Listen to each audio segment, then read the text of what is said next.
विदर्भाची पंढरी असलेल्या माता रुक्मिणीच्या पालखीने पंढरपूरकडे प्रस्थान ठेवलेलं आहे। आपल्यासोबत यशोमती आहे, ते काय सांगणार? यंदाही हर्ष उल्हास आहे, 431वा वर्ष आहे, स्वतः तुम्ही पालखी आई रुक्मिणीची पालखी आहे।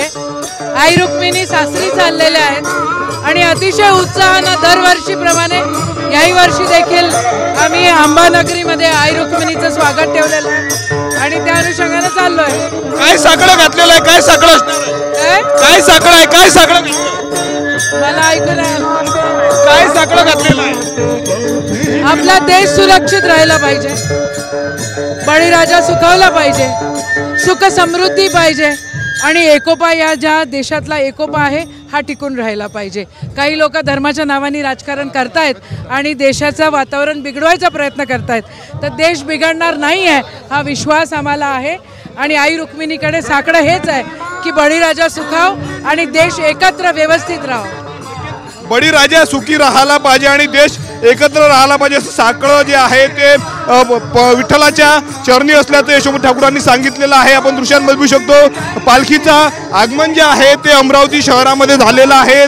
बियाणी चौकामध्ये जर आपण पाहिलं तर दरवर्षीप्रमाणे यावर्षी देखील स्वागत केलं जात आहे। स्वतः यशोमती ठाकूर या पालखी सोहळ्यामध्ये सहभागी झालेले आहेत। आपण दृश्यांमध्ये बघू शकतो या ठिकाणी हर्ष उल्हासामध्ये जर आपण पाहिलं तर यावर्षीचं 431वा वर्ष आहे।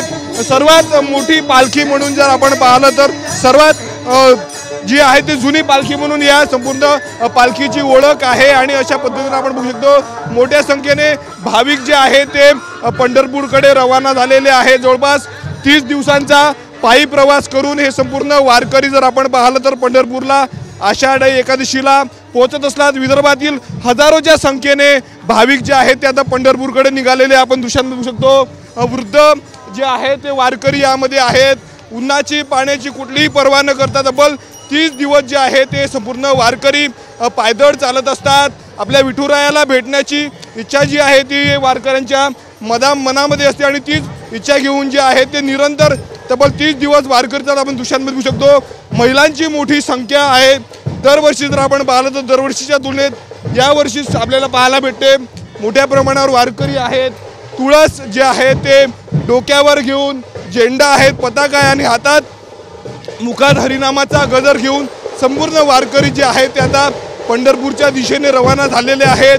आपण बघू शकतो भगव्या पताक्या आहेत, हातात टाळ मृदंग घेऊन जे आहे ते वारकरी जे आहेत ते रवाना झालेले आहेत। 30 दिवसांचा प्रवास करून, 30 दिवसांचा पायी प्रवास करून हे वारकरी जर आपण पाहिलं तर आषाढी एकादशीला जे आहे ते पंढरपूरमध्ये जे आहे ते जाणार आहेत। अत्यंत महत्त्वाची अशी संपूर्ण ही पालखी जर आपण पाहिलं तर विदर्भातली आहे आणि आता या पालखीचं अमरावतीमध्ये आगमन झालेलं आहे।